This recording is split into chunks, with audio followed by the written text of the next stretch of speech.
Welcome to Stats and Scheme. I am Shawn, Syed, joined as always by my good friend Seth. We're back after a long first week of free agency. We're going to do a bit of new faces in new places today, but same face in the same place.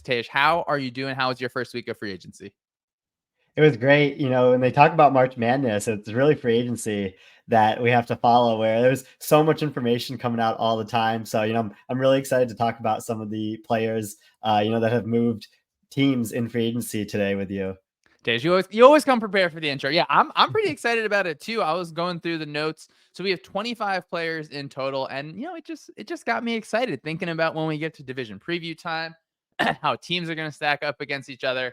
I think it's going to be a good one. So we're going to do one stat and one scheme-ish point for all those 25 players. And we think of free agency. Obviously, teams are kind of plugging holes on different parts of their roster. I think it's easy to get really excited about a lot of these players. Tage, do you want to damper just like everyone's excitement and talk real quick about, if at all, like Super Bowl odds have shifted since the start of free agency?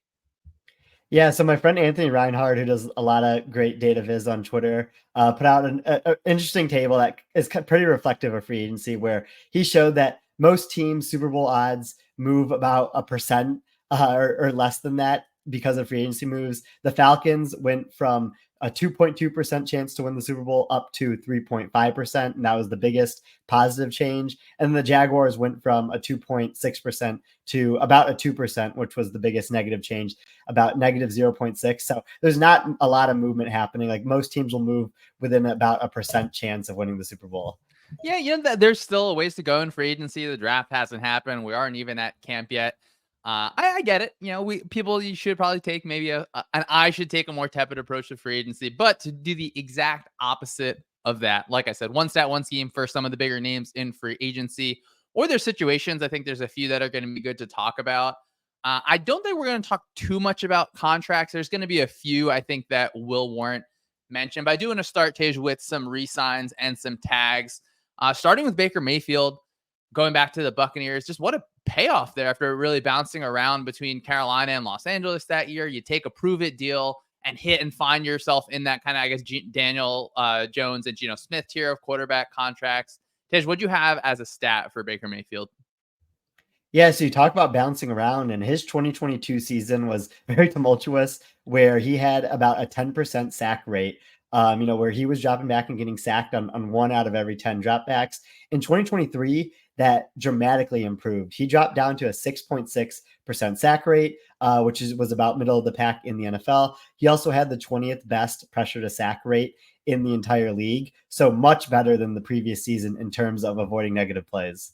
Yeah, I love seeing, I felt like Dave Canales that was able to do that with Geno Smith in Seattle and then also able to do that with Baker. And then Dave Canales, of course, now the head coach in Carolina. The Buccaneers bring in Liam Cohen, at offensive coordinator, who I think really sprung onto the larger public scene in Will Levis's really big year at Kentucky in 2021.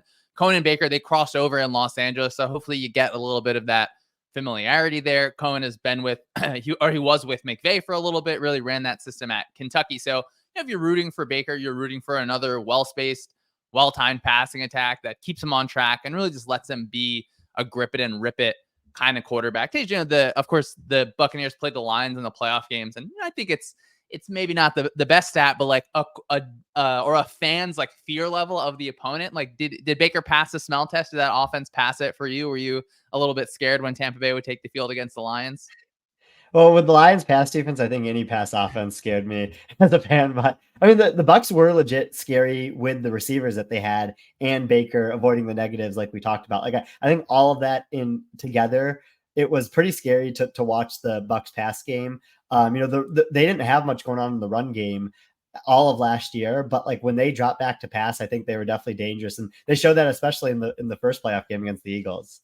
Yeah, I'm excited for Liam Cohen to get in there. And, if it's that wide zone approach, you see all the different little modifications off it. Of course, you see McVay and Los Angeles get to more duo, but maybe they get a little bit more in the run game this year. Of course, Tampa Bay won the division last year and they won a playoff game. So, whatever the NFC South is, like, they're likely going to be a team that we talk about in January. And of course, a player who the Buccaneers are going to lean on, our next player, Mike Evans, just a big bodied receiver. I think that I can't like ever say that I don't like watching Mike Evans play. I think he's aged really gracefully. He's finding different ways to get open. Obviously, you get that awesome stat of 1,000 yards in like every single year. So, Tage, what'd you have for Mike Evans in terms of stat? Yeah, the 1,000 yard per year stat is awesome. I mean, it even holds true going back to his days at Texas A&M, where you have to go all the way back to his redshirt freshman year to find a year where he didn't go over 1,000 yards. But my stat for Mike Evans in particular last year was he had a 14.3 average depth of target, which was the highest among the 55 pass catchers with at least 100 targets this past season. So, he's just still a massive downfield threat. And like you mentioned, like I think he is someone who is aging pretty well, and their game should age pretty well just because of what his ability is and the types of ways he's able to win down the field. Yeah, I hope we keep on seeing that because, like I said, you want Baker to be grip it and rip it, get the ball, throw it downfield. I think Mike Evans still able to push DBs, and like you said, against the Lions, whatever Lions have. We'll talk defensive players next week. Lions have done some different things to try and patchwork that defense, but yeah, Mike Evans is a real threat in a playoff game on those deep balls. So I think that's a good one. Tage, going to the next one, another big body receiver. The Bengals, they tag T. Higgins. I assume it's going to be a situation that we're going to hear just more and more about between whether teams are going to try and trade for him. Will he play? When does he play? But I mean, when he does play, Higgins is a ball winner. He is so competitive at the catch point. There's just it feels like there's tons of clips where it's him winning on those vertical routes. What'd you have on T. Higgins? Yeah, so my friend Sumel put together a really interesting article on what secondary receivers do when the wide receiver one is off the field using participation data. And when Jamar Chase was off the field, T. Higgins saw a 1.7 yards per route run increase in his production. When Chase was off the field, he ranked 45th overall in yards per route run. But I think Burrow playing injured, competing with Chase for targets, combination of that stuff kind of put him into that wide receiver 2 range. But I think he can be a wide receiver 1, pretty independently. And, something I was curious to hear from you is like with Tyler Boyd likely to leave, I think, Steelers are a name that's been thrown out. Like, how do you kind of do you see more of a target share on Chase Higgins? Do you see another secondary receiving option like come into place there? Like, how do you see that happening with the Bengals offense? Yeah, Cincinnati situation, I think it is really interesting because Tyler Boyd is their number 3, but he's still going to eat up some targets in the slot. They of course lose Brian Callahan to Tennessee, but they get Joe Burrow back. I really just want to see what it looks like. I have a hard time doubting Burrow, even with kind of maybe some of those points kind of against the Bengals. I would be happy, if it is, if it's funneled really through Chase and Higgins even more, because those guys are so good. Like they're just good at what they do. So I never really have a problem kind of funneling there. And I think that you've really, I guess, talked about this kind of more and more and pushed me onto it. It's like, well, what does your room for your specific position look like? So what is your receiver room? And I think, Higgins and Chase are able to balance each other out, especially, when they're on opposite sides of the field so much. And Burrow loves having those, you have your outside verticals and then kind of one guy running kind of through that middle of the field, and he's going to, pick his best spot. So I do, wonder what maybe whatever like the completion percentage over expected is going to be on some of those longer throws, because, we call them 50-50 balls, but are they really 50-50 balls? Sometimes in some seasons for the Bengals, it feels like they're 90-10 balls with Chase and Higgins. So, I mean, I would be happy for that target share to kind of isolate both those guys, wouldn't you? Yeah, no, definitely. And when we talk about like deep ball accuracy being a wide receiver stat, you look at throws 20 plus yards down the field, and from the same quarterback, there's vastly different completion percentages or completion percentage over expected, depending on the receiver. Like Chase and Higgins embody that. They are the types of receivers you want to throw 50-50 balls to downfield, because they aren't 50-50 to these types of receivers. So yeah, I'm with you there, whereas I think that, even if Boyd leaves in free agency, Higgins probably staying. The combination of Chase and then like they can kind of work back that third receiver option in the aggregate and kind of find someone to eat up some of those slot targets. But if there's less of those, I think that should be pretty beneficial to the Bengals. Yeah, I'm going to be interested to see, do we see a little more under center from Cincinnati this year? Obviously, I think when Burrow had that calf injury, it was just really hard for him to go under center. It seems like he certainly prefers to be in the gun, and if he's able to, slice up the defense, that's it doesn't matter then if you're under center or in the gun. And those vertical throws, they're just so important for an offense to have to stress the defense, to really be able to push off those cornerbacks. I think it was the Dolphins game. The 2 ended up getting hurt in, where like if a defense is gonna be really, really pressure heavy and really stack that box inside, you have to be able to beat people on the outside. Yeah. I think to win in the league, you have to be able to do that. So next up, Tage, we'll go to Michael Pittman back with the Colts. What'd you have for Pittman? Yeah, so I was pretty surprised that it ever got this far with Pittman. I think that when you look at his impact in this offense, 0.28 targets per route run, which is the ninth most in the NFL, a 27.3% target share when Anthony Richardson was throwing to him. It still stayed pretty consistent with Minshew throwing to him. Like the offense would look completely different without him. He is that clear number one wide receiver in the offense. So I think it's mutually beneficial for both sides for Higgins to be on the Colts next year. Tish, I need the Anthony Richardson all 22 back in my life as soon as possible. When I was thinking about this one, I was like, the fall is near. It's in the future. We'll get it. I think that we saw things from Richardson early on that just made it really easy to be excited about him. I'm such a big fan of Shane Steichen. I think Pittman just benefits from the combination of those two. I really like, Pittman on those in breakers, on those crossers. He has that, big body kind of attitude to him.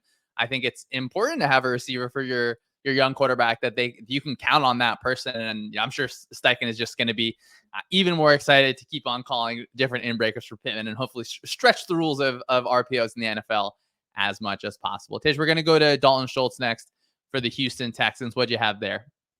Yeah, I'm glad Dalton Schultz is coming back as well because I think that, from a tight end perspective last year, he had the 10th most total EPA when targeted. And then this gives the situation back to the Texans where they can have three pass catchers that will have a positive EPA when targeted between Nico Collins, Tank Dell, and Dalton Schultz. So like when we've talked about this before on the pod, like when you hit that third receiver that can really change the game or third pass catcher that can really change the game, like that's usually what we see elevate the offense. And I think that Schultz will be able to provide that again for the Texans next year.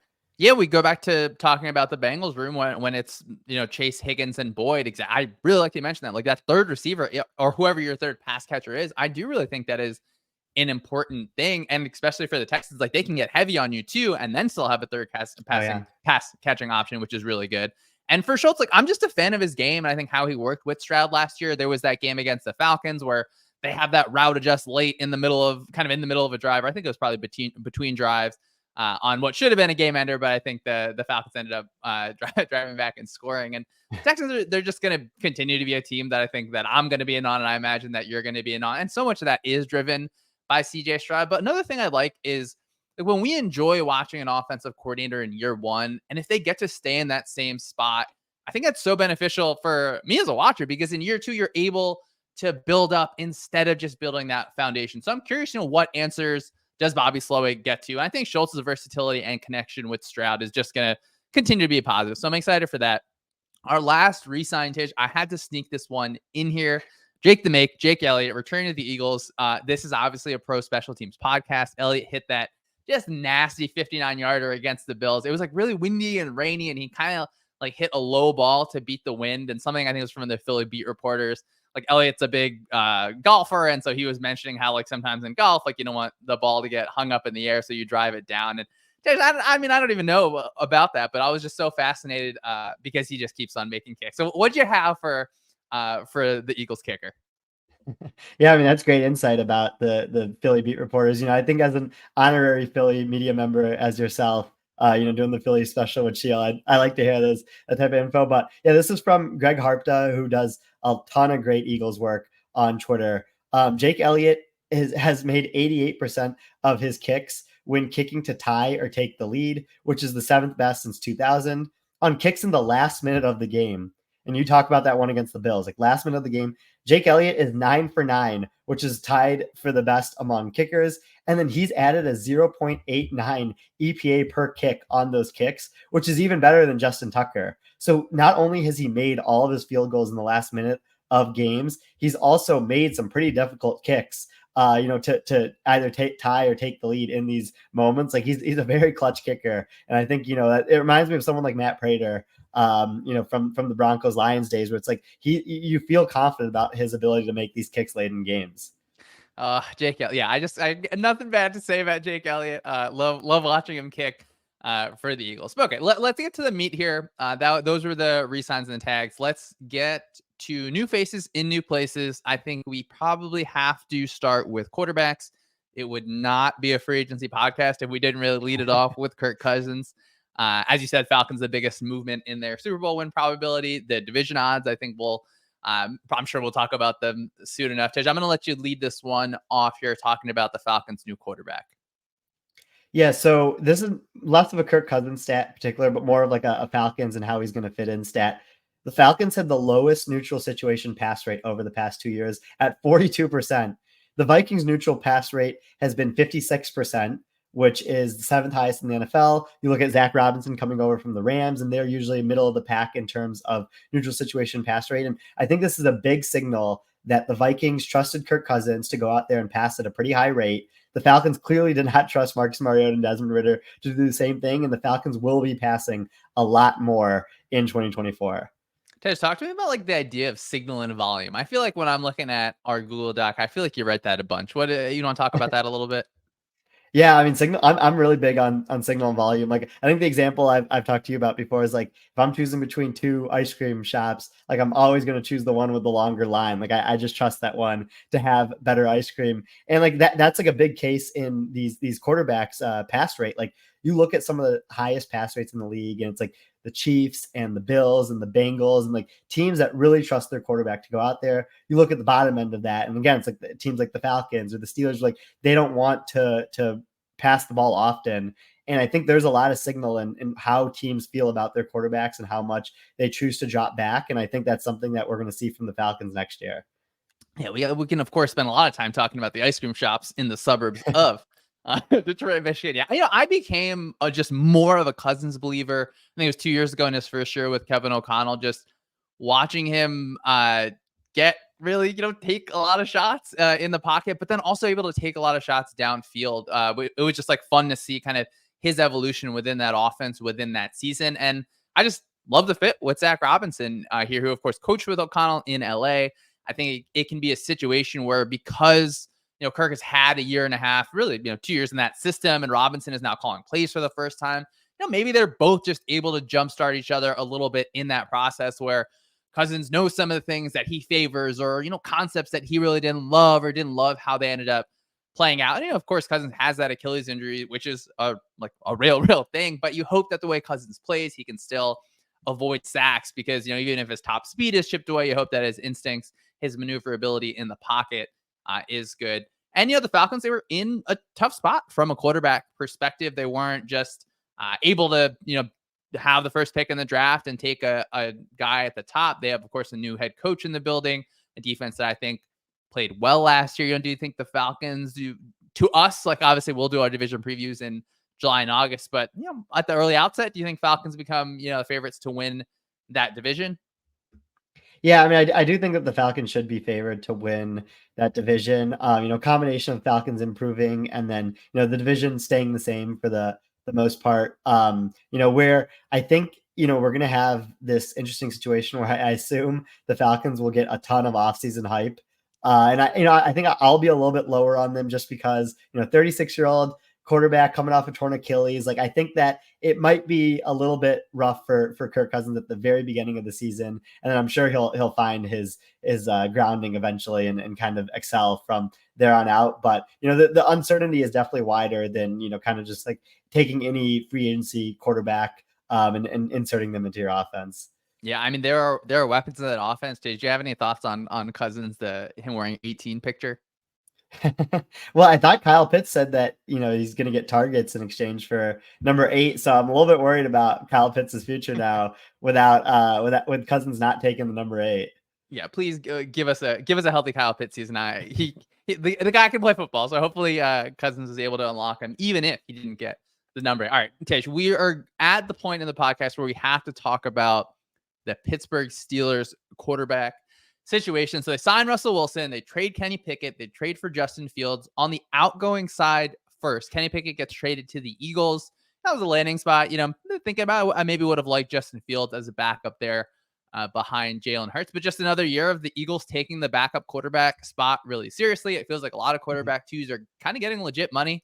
Is that a function of the salary cap or how people are viewing it? You be the one to decide.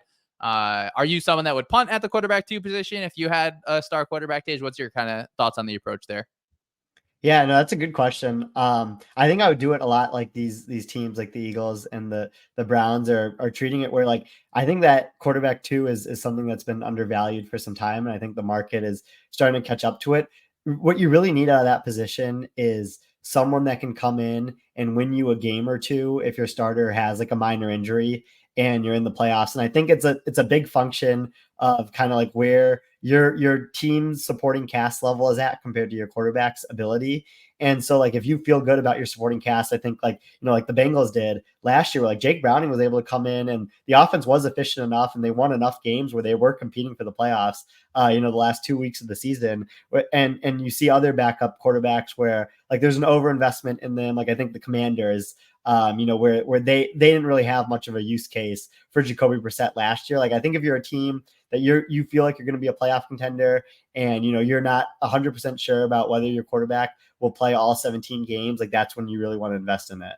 Yeah, I think that when I think of the Eagles, right, they had Hurts miss that game after he got hurt against the Bears, I believe, and then Minshew, then the offense puts up Yeah. like 35 or something, like 40 points against the Cowboys. And yeah, I think that makes sense. I'm glad you mentioned the infrastructure does matter a lot. Like you want to have a good infrastructure no matter what. Like you want to have good players at all your positions. Of course, that's going to help your backup quarterback. So do you like the idea that the Steelers, they get out of that Pickett situation early? They're not kind of continuing that sunk cost. It does feel like this year was a good or this free agency so far has been a good example of teams are not happy to, but they're more likely to move off of those quarterbacks pretty early. Do you kind of like that decision for the Steelers, or what do you think there? Yeah, yeah. I mean, I think it's really interesting. Like my friend Augustina was telling me about this, where it's like you have a Steelers, like the Steelers case in particular, where you're never going to pick in the top 10 if you're the Steelers just because of the floor that Mike Tomlin gives your team. So like you tried to take that late first round quarterback, it didn't work out that well. Like you're just not going to get the high level traits when you're taking a quarterback in the back half of the first round. So it's like, can you rebuild the quarterback room with signing Russell Wilson to the vet min and then trading a sixth that could turn into a fourth for Justin Fields? Like those are very low resources for starting level quarterbacks. I don't think, Wilson or Fields are going to be like top 10, top 15 quarterbacks next year. But given the circumstances that you have, like I feel like it's a pretty good way to handle a quarterback room. Yeah, I think even thinking about the room last year, kind of going into it, right at stage 0, you don't want to fail your rookie quarterback, and you love if they just succeed. I think that if things aren't going your way, I think getting out of that situation early, it seems like the right thing to do, but that might only be available in situations where things are relatively stable, or a new person Yeah. comes in, or you have a high draft pick between like the Patriots trading away Mac Jones, obviously the Kenny Pickett situation, even Justin Fields in Chicago, and then Desmond Ritter in Atlanta. From a scheme perspective, in Pittsburgh, we got Arthur Smith as the offensive coordinator there. I do like the pairing between Smith and Fields. I think everything we've heard so far is that Russ is really positioned to be the starter. Like, so I don't know. I mean, I guess like it's a good-ish gamble considering the price. The receiver room is a bit lighter now, but even then, I think Arthur Smith likes to play heavier. I think that Russell Wilson maybe doesn't love to throw over the middle of the field as much as Arthur Smith would like. But Fields, he's just a good example where I think where my like positive film watching bias really shows up, because I could point you to a handful of plays of Justin Fields where he is probably the best athlete on the field, or throwing just Mhm. like a gorgeous, gorgeous ball. And then if I just like associate those kind of splash plays, it just doesn't encompass the entire evaluation. So it's tough. I'm obviously rooting for Fields in that situation. Do you have a stat for Fields and Russell Wilson there? Yeah, I mean, I think you bring up a good point where it's like when you look at Fields and Russell Wilson, especially compared to Kenny Pickett, like they should at least be able to provide you with something, more exciting when a play breaks down. You look at Justin Fields last year; he had a 10.4% scramble rate. Russell Wilson had a 7.4% scramble rate. So those are both in the top 10 in the league. Meanwhile, Kenny Pickett, had the 23rd highest scramble rate. So it's like I still like Arthur Smith. I'm still going to hold on to my priors about him. But even if he doesn't scheme up a great play, these quarterbacks will have an out more so than Pickett, which I think can give you a little bit of added variance to the Steelers offense. Yeah, I do want to throw my hat in the ring as as being a fan of Arthur Smith. I understand. I think there's some complaints about what happened in Atlanta. You hope I kind of like the the former head coach goes to a like coordinator spot, particularly like if they're Yeah. good at that side of the ball, where I think we have a lot of clips of Atlanta doing good things, particularly maybe 2 years ago. And I do kind of like that he gets that spot there. Tish, I want to hit on Minnesota real quick. It seems like they're gearing up for another trade. Obviously, they get 2 first-round picks. They signed Sam Darnold to a not insignificant backup deal there. Where are you at kind of on the situation in Minnesota?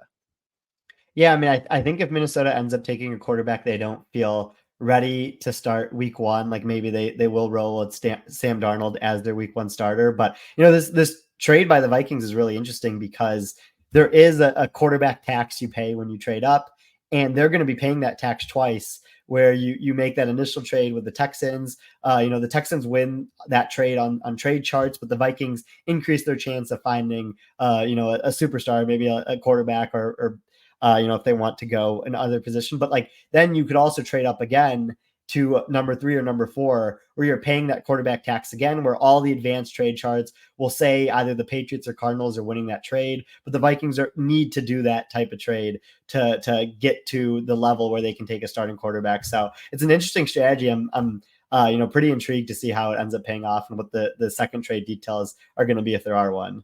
Yeah, it feels like Quesido Fomensa does it's like multiple trades are kind of making into like one move. I think like the Hawkinson trade or there was like another one where you get like 2 moves together where you're stringing things together.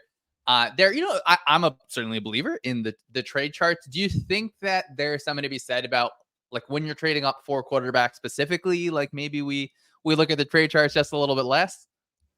Yeah, no, for sure. I think that's why like there can be win-win trades, even if the trade value is showing that the team trading down is gaining value. Where it's like it's very beneficial for Houston and for New England / Arizona to trade down, accumulate draft picks. Like I think Arizona could end up with 4 first-round picks if they end up making the trade down with Minnesota. Like that would be great for them. It also could be great for Minnesota if you hit on that quarterback. None of this really matters. Like everyone forgets about it. I think Brandon Beane had that quote where he was like, if we traded up for Josh Allen and he didn't work out, like I wouldn't be here anyways. And like if it did work out, like I would still be here. So it's like, yeah, like you make that risk, you kind of put yourself out there and you just really hope that the quarterback you take ends up working out.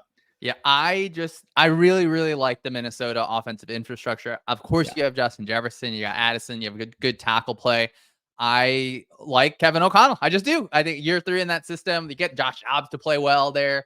I think they lose KJ Osborne. You get Trent Sherfield in there. Aaron Jones, TJ Hawkinson, right? I would love that as a Drake May landing spot, but we'll move on to the receivers. Tish, we're gonna start with I think probably the biggest one, Calvin Ridley.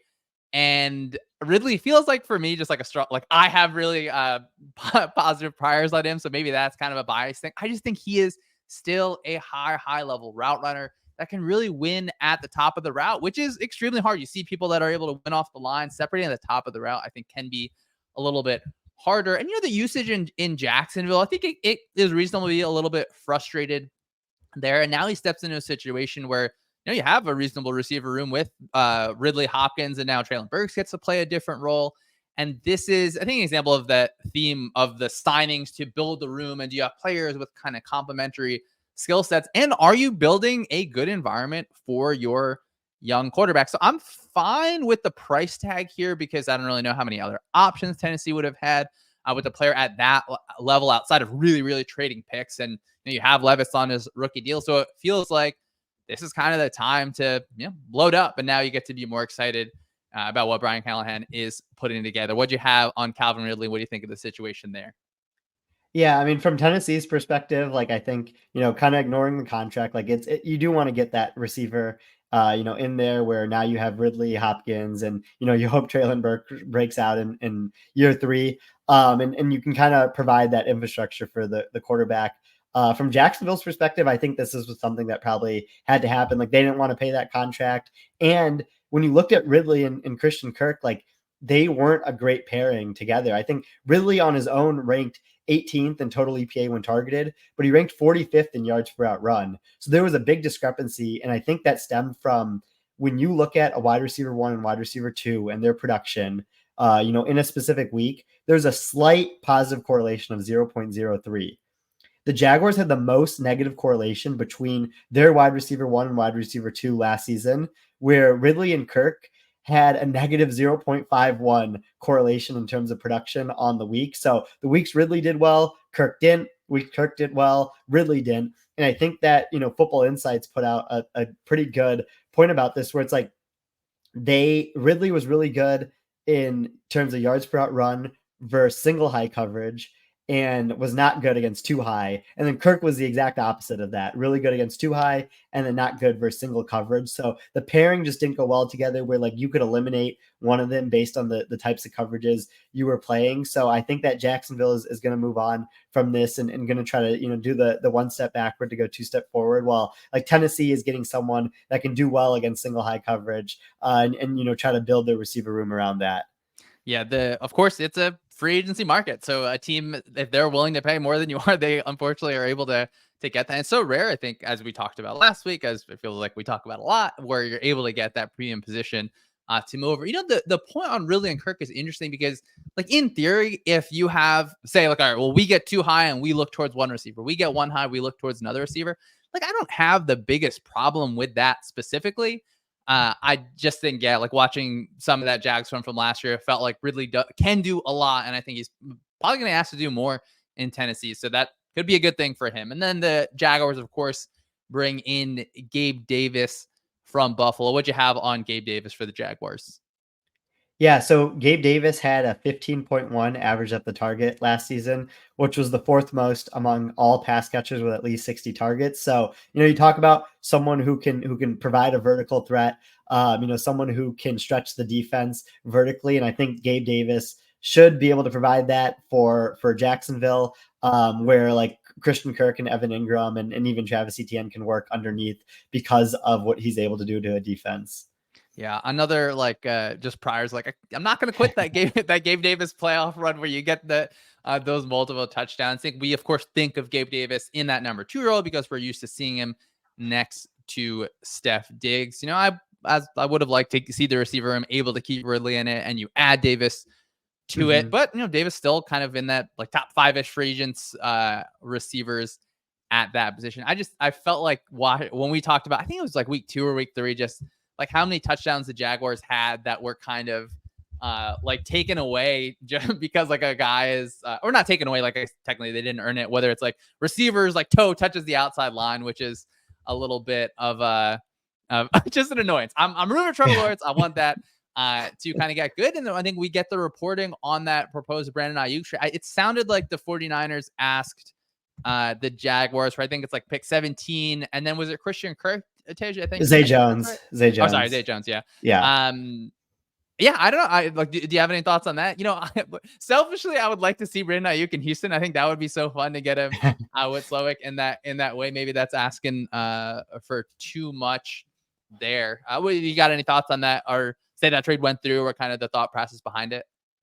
Yeah, I mean, I was going to ask you if you would have done that trade if you were Jacksonville. I think from their perspective, I would have probably done that trade.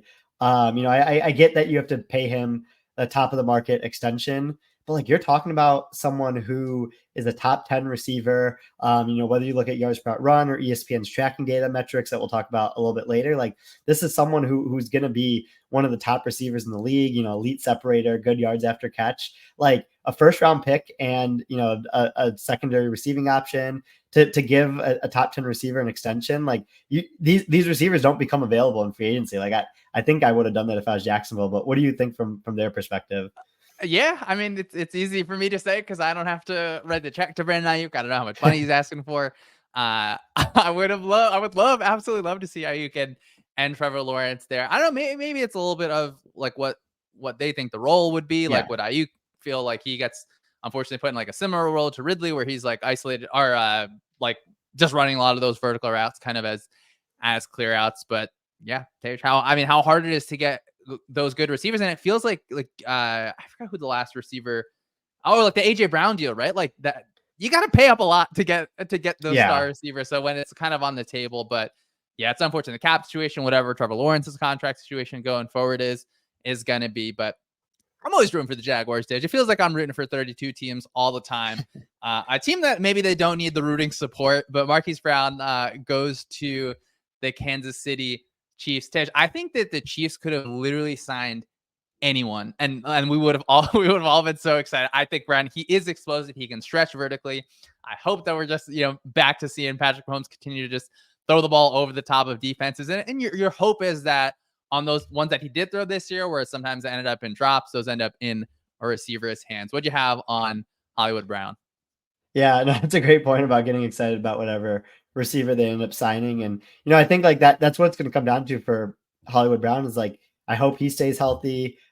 Because last time he was healthy and Kyler Murray was healthy, he had 80.3 yards per game, which would be, almost 1,400 yards over a 17 game season. He has gotten injured in each of the last 2 years, but if he's someone who can play like, 15, 16 games, and perform at that level that we saw him weeks 1 through 6 of 2021 or 2022, I think that he's someone that can make an immediate impact for the Chiefs.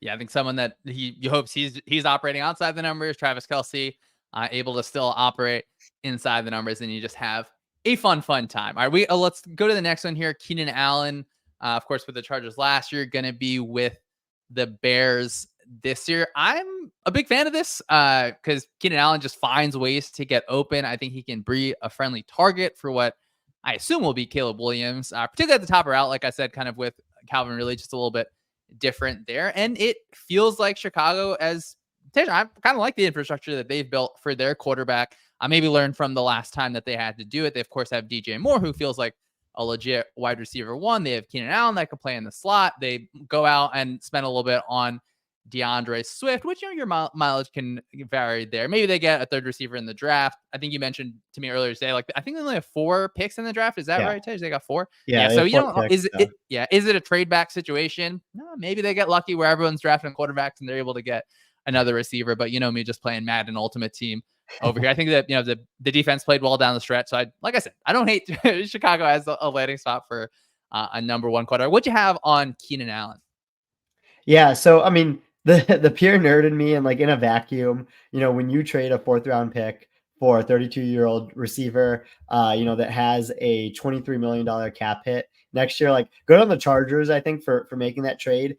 And like again, like in a vacuum, like that is a high price to pay for these receivers. But you think about like the second order effects of what he's going to be able to do for Caleb Williams's development. When they end up drafting Williams in a month here, and then also like being able to extend him and hoping that someone like a great separator like him can kind of age pretty nicely is something that I would make that bet. So when you look at Keenan Allen in particular, he's first in ESPN's open score, which is just how much separation a player is getting, and then what they're doing, from a leverage standpoint with that defender, where you're not really open even if you're 2 yards separated, but that defender is in your pass lane, but you are open if you're 1 yard separated and the defender is, towards the left of you while you're running to the right. So like, I think Keenan Allen does a great job of those plays. Like I think about his ability to get open on like 5 and 8 yard slants, and I think he's going to provide someone who's pretty good against zone coverage for Caleb Williams to throw to. Yeah, ESPN, they put out their openness score. They have it public, right? It's public based on tracking data. Is there anything else you kind of wanted to say about open score? It's pretty interesting. I think that some of the findings have been kind of cool to see. Anything else you got there? Yeah, I mean, I think out of like the 3 models that ESPN has, they have open score, catch score, and yak score. The open score is most of the wide receivers control, because when you look at the wide receiver and like they can do stuff to influence their catch score and their yak score, based on what's happening from a separation standpoint. But the open score is based on that separation. So I really like using that metric in particular for wide receivers. And, it's just a better way to look at yards per separation per route, basically. Yeah, I think another like open score darling is Deontay Johnson. What'd you have on Deontay Johnson? Yeah, Deontay Johnson is the exact same way. He's had a 94th percentile open score in 2022 and 2023, which was the best in the NFL over the past 2 seasons. So I love the Panthers going out and getting an elite separator, someone that can really get open easily. Yeah, I think this also falls into the category of you have to be able to build out support for your young quarterback. I would love it if Carolina ends up able to like take a swing or something and get T. Higgins somehow. I don't know if that's realistic or anything, but I think the Bryce Young, Dave Canales, I'm excited for that. Or how many times am I going to compliment Dave Canales for his work with Geno Smith and Baker Mayfield? I think they've added to that offensive line a little bit. I just hope we get a good look at the offense this year, and I keep hoping for people to succeed. I hope Dave Canales is able to succeed. I think Tej was about like 2 or 3 years ago. Deontay Johnson, people like he had like a high number of drops, and I feel like I always like drops. The stickiness of drops is not like that big, right? Or how do you usually look at drops from a year-to-year basis? Yeah, the stickiness is not that much, and like I don't think that drop. I think drops is like a very overrated stat in terms of evaluating wide receivers. Like when you get targeted a lot, and when you get targeted over the middle of the field a lot, you're gonna have more drops. Like that's just where drops happen. Like I even when we play touch football, sometimes like I get scared when my back is turned in the middle of the field of someone running into me. Like I can't imagine what these players feel. Yeah, Tej. I mean, I need your open to score more than I need theirs is what I need. I'm glad you mentioned that because I think it was Amon St. Brown had like a quote, like a drop against the Bucks, like over the middle of the field in that kind of specific case where, yeah, you get thrown the ball a lot. It's going to happen sometimes, particularly across the middle of the field. Particularly, if a ball is kind of in a spot here or there. So all right, I'm glad we got to that. Tej, now we can talk about the real nerd in you. Getting to the running backs, the most important position on the field, of course. But I want to start with Saquon Barkley. Like, do we galaxy brain this one where it's like Philly depressed the running back market just to be able to get this? I'll let you lead on Saquon Barkley. I'm sure we'll talk about this one for a little bit. I wouldn't put it past Howie Roseman to be thinking that many years ahead. Like a chess grandmaster playing a game. But I think when you look at Saquon in particular, like it. So like the thing about, and you think about like that meme where there's those two guys on the bus, and like there's the sad guy like looking out, and then there's the happy guy that's like looking out the window and he's smiling. It's like when you like think about this stuff too much, like you don't become excited about Saquon going to Philly from a pure football perspective, which like it's really exciting to have a dynamic offense and then throw a player of his talent into it. When you factor in contracts and positional value and all that stuff, obviously becomes less exciting. But from a pure on the field standpoint, like I think this is going to be fun because Scott Pratt at FTN Data had a great point about this. Saquon Barkley was hit in the backfield on 46.6% of his carries in 2023, which was the third highest rate among running backs. DeAndre Swift was hit in the backfield on 27.9% of his carries, almost half of Saquon Barkley, which is the lowest rate of all running backs in the NFL. And I know that the Eagles are losing Jason Kelce. I still think that their offensive line and Jalen Hurts' gravity makes it pretty easy on running backs. And I think Saquon Barkley is going to be a pretty big beneficiary of that. Yeah, I mean, incredible. Also, just an incredible job of performance by you there, quoting a meme of all things. I really, really like that. Obviously, we don't have a producer editor for the podcast, but that would be like the head like clip that we put out on Twitter if we could. But I'm glad that you mentioned the offensive line specifically, and I love that stat because I'm excited for this because that this is like the best offensive line that Saquon is going to be behind. We saw Miles Sanders, DeAndre Swift have big years back to back behind that line, and like you said, obviously Kelce is gone. Still expect the Eagles offensive line to be really good. I do wonder what his fit in the pass game is going to be for Kellen Moore. I think Kellen Moore is super, super excited about this. Like you think that Barkley should be a 3-down back, but like Barkley's, you're not going to isolate him as a receiver on the outside. And you don't really have to do that because you have AJ Brown and Devontae Smith, who are also able to be so good there. And I'm not sure how much Jalen Hurts just loves throwing to the running back. A lot of those situations, he ends up kind of escaping late as opposed to checking down. But towards parts of the season where he had that, I'm pretty sure like his left knee injury, he ended up checking down a bunch. So that was good to see. But I think that there is just going to be more juice in the run game. Hurts and Saquon together, as you mentioned, that is like the gravity of Hurts hopefully being healthy. And now Hurts and, for example, Lamar Jackson, they obviously have different running styles. But yeah, like you have to think that this is, or their thought of it is that Barkley is going to be like an offensive weapon, where you think of the Giants where they'll just run Barkley on a quick swing pass and there you go. It feels like 10 yards where the cornerback might not be that happy to tackle Saquon. Hopefully he can get that yak. I think Kellen Moore really likes to, do that attacking run from heavier sets. And, you hope that maybe Saquon just doesn't have to dance around as much as Lane Johnson is just kind of like caving the right side of the line downs. And then, you get that good storyline when the Eagles and Giants play each other. I think that'll be a fun one. Tej, I did want to like, do we give organizations that we feel like, oh, this is like a maybe like an analytically inclined one, or like a team that has had success in some way? Like, it feels like we give those teams like a lot of the benefit of the doubt. I think like when like sometimes like when the Rams make moves, it's just like, yeah, like that was good. And obviously I think a lot of them have ended up good. But how do you think like we deal with that? Where even in this situation, you could say, okay, well, the salary cap has gone up, that's fine. But like if the Eagles do something, my default I feel like is sometimes just be like, yeah, like that makes sense. You think like how do we balance that?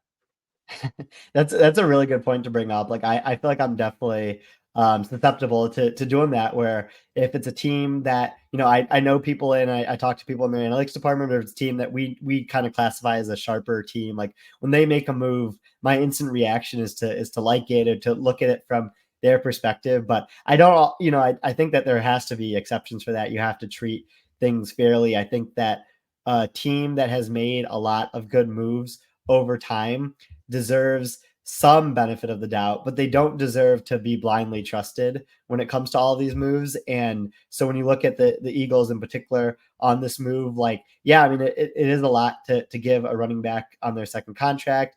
We've seen the Eagles not want to invest much in running back and linebacker and like positions that are less valuable, according to probably their internal models. But there becomes a case where they have the more salary cap, like you brought up earlier. They had the need for it, and they wanted to add someone that they felt like could be a dynamic offensive weapon and not just a running back, much like the 49ers are using Christian McCaffrey. And I think that that's something that they kind of want to extend out in terms of when it came to this move. Yeah, I think that now thinking about the Eagles offense as a whole, like the Eagles offense, you got Brown, you got Smith, Goddard, Barkley as your skill positions. Then that third receiver that usually is like a rotating kind of cast of characters there. Of course, they did sign Devontae Parker, who I'm not sure, like, is he gonna end up being your slot guy that's kind of just like running down the field and taking space there? Do you have like a dream fit for that position? Yeah, I mean, I was going to ask you about this. I mean, I know they have other needs, across the position, but I do wonder if they, at end of the first round, if they take Xavier Worthy, or maybe they go day 2 wide receiver, just because like how deep this wide receiver class is. Like as someone who studied the Eagles as much as you did, like how do you think putting that much investment into their wide receiver 3 position could work out for them, and like how opposing defenses would deal with that much talent as skill positions? Yeah, I in round 1, I'd be incredibly surprised. I think that's a hard sell. I just imagine that they're going to draft like whoever they want to end up being their next offensive tackle whenever Lane Johnson decides to step away from the game. But yeah, it just feels like they have taken late flyers to that position. Like it feels like they treat it as a little bit more of a plug and play kind of spot. So I'm not sure how much real draft capital you get allocated there. I'm interested to see what they do on the offensive side as a whole. Cause like is Kellen Moore going to want to run more of those 2 tight end sets? I think they lost one of their tight ends. They're like second or third tight end in free agency, but they're getting a little more excited because Saquon Barkley, whenever they're on the team that you end up watching, it should be fun. I think it'll be fun. And then another fun running back. Let's move on to Aaron Jones. Another interdivisional change. I do love the interdivisional change. Like I think there's been a bunch of Cowboys players that have gone to Washington, follow along with Dan Quinn. Is that something you do, Tash? Like you'd go play for the team? I think there's a little bit of like fun there. Obviously, like the money's gonna drive a lot of that, but I like the idea that you're playing the team that you used to be on. I mean, it depends how petty you are, right? Like if you want to get revenge on the old team that yeah. I actually I wanted to see if there were more division free agency signings than usual this year. I think it's about the baseline rate was about 10%, and it was actually pretty consistent this year. It just felt like there were more division signings though, right? Yeah, Taylor, look at you bringing in your stats to tell me that my eye test was indeed incorrect. All right, Aaron Jones though, someone who another player where it's just like I just like love watching Aaron Jones and just have so many positive associations with him. He had that big play like all the way back in week 1 against the Bears, and then you look back in the playoffs and there was really good play there. Of course, some injury injuries in between. We'll talk about Josh Jacobs after that. But look, even just thinking about the running back position and how it seems like teams are approaching it, where they're really just like, it feels like they're just shuffling the deck, whether it's, you try and get younger, even if it's at the same price tag. Like, how do you feel about kind of how some of these teams have approached the running back position? Yeah, I mean, you're right. Like, it felt like more than half of the teams in the league like just like swapped first round running backs. It was like a musical chairs situation. And Aaron Jones is one that I liked a lot for Minnesota.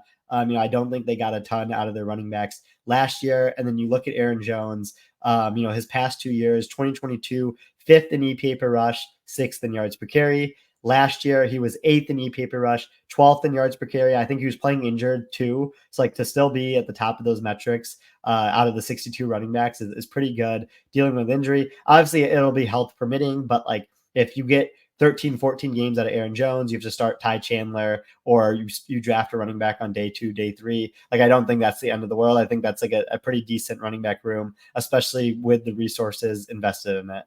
Yeah, O'Connell, it seems like he's had a little bit of trouble putting that run game together. I mean, he's spoken about it. Hopefully he can, keep getting those two high shells when you have a Jefferson and obviously Addison on the outside as well. Get that kind of slashing zone back with Aaron Jones. And Josh Jacobs steps in to replace Aaron Jones in Green Bay. What'd you have on Josh Jacobs? So Josh Jacobs is going to be really interesting to follow these next 2 years in Green Bay. He had a 42.8% success rate in 2022. That dropped all the way to a 33.6% success rate in 2023. So, a 10 percentage point drop. I think that the Packers are banking on the Raiders offensive line and, maybe scheme ruining his 2023 campaign. I think that they wanted a true 3-down back. I don't know if which type of Josh Jacobs season they're going to get, probably be somewhere in the middle, but it was a really interesting choice to move on. And, obviously they want to get younger and more durable at running back, but we're going to see if that comes at the cost of efficiency. Yeah, there was like the 1 hour time frame where you're thinking about the Josh Jacobs, Aaron Jones backfield together. I was quite excited about that, but they ended up losing Jones. Of course, they brought AJ Dillon back. It's interesting running back room. Yeah, I think they have to see, or they feel like, okay, Jacobs is going to be our 3-down guy. Obviously, hopefully is able to have that durability from 2 years ago. My favorite clip where it's like it's against the Seahawks in overtime where he just like runs literally straight down the middle and is able to beat all the safeties there, which is a good example of how star receivers force defenses playing cover 2 on early downs. That can help in the run game, but not what we're here to talk about. Tage, let's get to Tony Pollard next, going from Dallas to the Titans. He was like the efficiency guy, right? And then you get a little more volume. Unfortunately, you get banged up a little bit. What'd you have on Tony Pollard? Yeah, I mean, I still will take it to the grave that it was his injury affecting him early in the season and not the volume. But, Tony Pollard, and I guess my stat is related to that. Tony Pollard, weeks 1 through 10. So he said that he was playing injured during this time, 37.7% rushing success rate. Weeks 11 through 19, that went up to a 45.2% success rate. So, that's someone where I think he was a good buy low because of his injury and some of the things that happened with Dallas's run game last year. And so hopefully, he can pair pretty nicely with Tajay Spears in Tennessee. Yeah, it's like a lightning situation a little bit, which I love. I think of like the Pollard clip where he's able to run out of the backfield 2 times really well against the Vikings in that game where they just totally wiped the Vikings out 2 years ago. And think of Brian Callahan, his dad, Bill Callahan, like a legendary offensive line coach. So hopefully that offensive line gets continue to get cleaned up. And I'm a Pollard believer, Tage. I'm just too positive. I feel like there's not a lot of situations I'm going to be super negative. It's easy to be positive in the offseason. And another situation I think it's easy to be positive about is Derrick Henry. Like you get, give us the stat that you have for Derrick Henry. This one was a good one. So you talk about lightning in Tennessee. This is thunder and lightning as much as it can be in Baltimore. Derrick Henry, 247 pounds. Keaton Mitchell, 194 pounds. Like, imagine just having to go back and forth between tackling Derrick Henry and tackling Keaton Mitchell on a drive by drive basis. It's going to be crazy. Yeah, Tej, I mean, this is why you get paid the big bucks. Just a great pull, a great thought. The 50-pound delta, really, it's just awesome. Now we got to look at well, what are the other big gaps between running back? Yeah, whatever Derrick Henry has. Obviously, this is important for my Madden team. I use the Ravens in Madden. I think we talked a lot last year about Todd Monken spreading that Ravens offense out a bit more. And two-time MVP now, Lamar Jackson, really able to succeed there. And if a defense gets spread out, like now you have Derrick Henry running downhill at you, sign me up there. And I think probably, my prior of Derrick Henry is maybe higher than it should be. Of course, he's at a different phase of his career, but just the idea of Henry not having to run into like 10-man boxes, I think that's going to be good. And then, if you really do stuff that box, Monken and Lamar, I think, are going to be able to fry you again. So thinking of like counter read where, Derrick Henry's he might be able to get downhill. Lamar might be able to keep it. That is just something that I love. All right. So you get Henry and Mitchell, but then I think you spent a lot of time spreading the thunder and lightning for Gibbs and Montgomery. Who do you think, like, who do we give the nickname title to, or do we just spread the love to both of them? Oh, that's good, actually. Yeah, I mean, I guess we're gonna actually have to see how it plays out next season. But I'm gonna be a homer here and say Monty and Gibbs for now until we see it play out with Henry and Mitchell. And I'd love for Mitchell to stay healthy the entire season because he was so efficient on a limited sample last year. Yeah, I really, really hope he's able to come back healthy from that injury because agreed. I mean, that guy is real lightning. Let's get to two more running backs. Zach Moss was, I think, a contract that you really liked going from Indianapolis to Cincinnati. What'd you have there?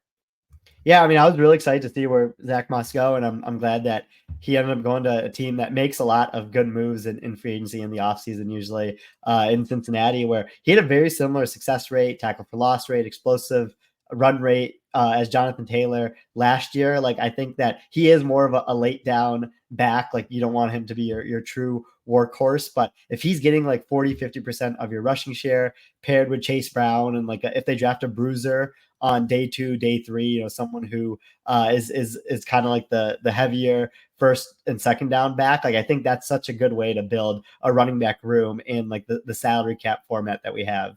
Yeah, I think Moss is absolutely a physical runner, and whatever the Moss and Brown rushing share will be interesting to see during the season. Now, Cincinnati, of course, they transition out of the Joe Mixon era, and I think we can talk about it a little bit just in terms of Houston as a whole, because I do like a lot of the moves that the Texans have made on defense. If we were to choose to look at this positively, like Mixon is an under center zone runner. I think he's going to be in that type of role with Slovic, I think, is really going to try and morph some things in that run game and be able to make it a little bit more efficient. Maybe we see a few less early down runs. The contract the years, maybe that's a bit rich. I don't know. Maybe we don't have all the details on it, but it does feel richer than maybe I would have liked. But I think we can say that Mixon has given us flashes of that kind of stretch and cut mentality within outside zones. So I don't know, maybe can bring stability there. I think I'm maybe reached a little bit. Tage, what do you think about the Joe Mixon move and then the subsequent extension to Mixon for the Texans? Yeah, I mean, I think you're right where it's like the value was interesting, but like again, from a pure football standpoint, I think that he's someone that's going to avoid negatives, whether it's fumbles or getting tackled for loss, better than the Texans were last year with Devin Singletary and Dameon Pierce leading the way. So it's like I think that if you look at the Texans offense and you want that pass offense to be the focal point of what you're doing, like you just want to make sure that you're not putting yourselves into 2nd and 11 and situations like that. That's good. That's a nice little positive thought there. Yeah. I mean, I'm not quitting the Texans, right? Obviously, I mean, they get that uniform leak, which I'm excited to see more uniform leaks happen, like on some random, like Twitter account throughout the league. That's always a fun one. I do think we'll get to a point where like all 32 teams are like, quote, our team, which, I think that's good. Obviously, teams deserve criticism, but nothing wrung with some positivity. We're just we've gone through 23 players so far. Just gonna finish off with 2 offensive linemen. Sorry, there's been obviously a lot of offensive line signings. But I guess Tage doesn't want to sit here and talk to me for 2 hours. So Jonah Jackson from Detroit to the Rams. I think the Rams also re-signed Kevin Dotson as well. What are we thinking about kind of that Rams offensive line unit? Yeah, so I mean, again, not a particular Jonah Jackson stat, but just kind of like looking at the Rams interior offensive line at a whole, like Jonah Jackson will, I think, be, playing one of the guard positions for them. 6'4", 311 pounds. Steve Avila, I think, is moving inside to center. 6'3", 332 pounds. And then Kevin Dotson at the other guard position at 6'4", 321 pounds. So you're going to have almost 1,000 pounds worth of interior offensive linemen there. I think that, and I'm sure you're going to touch more on this. Like, there's going to be a lot of duo from Sean McVay to take advantage of that. Yeah, there, like, that is a true wall. And look at Tage, the height, weight, speed guy out here, even even more than usual. But I agree. Like, how much of that are we going to see? And again, it's like you get, if you're center, you're able to force those double teams. You get two of those in most situations, depending on the defensive front. Like, push that offensive line vertically, particularly when. If teams are trying to like roll the ball off the table and try and push you outside, like if you can get vertical, I keep thinking the example that it was like Austin. I think it wasn't Austin Eckler, but it was the Chargers offense against the Dolphins defense in week 1 last year, where you're just running duo and like just able to go straight, like literally straight and go down the field. So I'm excited for that. And Tage, I think that this is something I've allowed to escape my mind. Like we get to see Mike McDonald versus, McVay and Shanahan Oh twice a yeah. year next year, whatever. Obviously, the like Seahawks are going to be in a different like team building phase, but we're lucky, Tish. There's good things on the horizon. And to end this out, we'll go Tyron Smith going from Dallas to the Jets. I mean, I watched him really eat up the Eagles last year. Obviously, I hope he stays healthy. Glad to see New York addressing that offensive line. What'd you have on Smith there?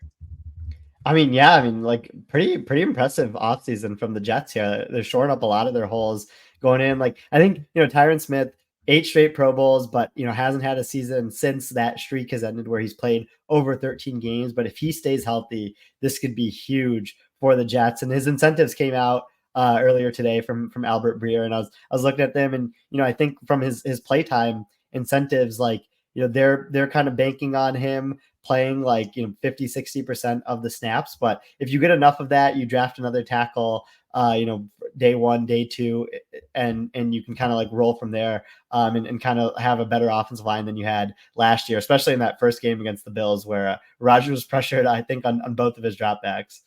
Yeah, now thinking from the Cowboys' perspective, obviously, you lose a big part of that offensive line. As you said, you miss some games. Maybe the Cowboys are able to get played there. And just thinking about like the Cowboys now in the NFC East, I think we can kind of end here. Like thinking about the premium positions, where we go quarterback, receiver. Obviously, they lose this tackle, but edge rusher. Like you can fight about Dak versus Jalen Hurts. So you could reasonably say that they have the best quarterback in the division. You could fight about CD versus AJ Brown. You could reasonably say that the Cowboys have the best receiver in the division. Micah Parsons, maybe the best edge rusher in the league. So it feels like they're there. So is there reason for optimism for the Cowboys after like really not doing a whole lot in free agency? Or do you have anything you want to kind of talk about with Dallas there?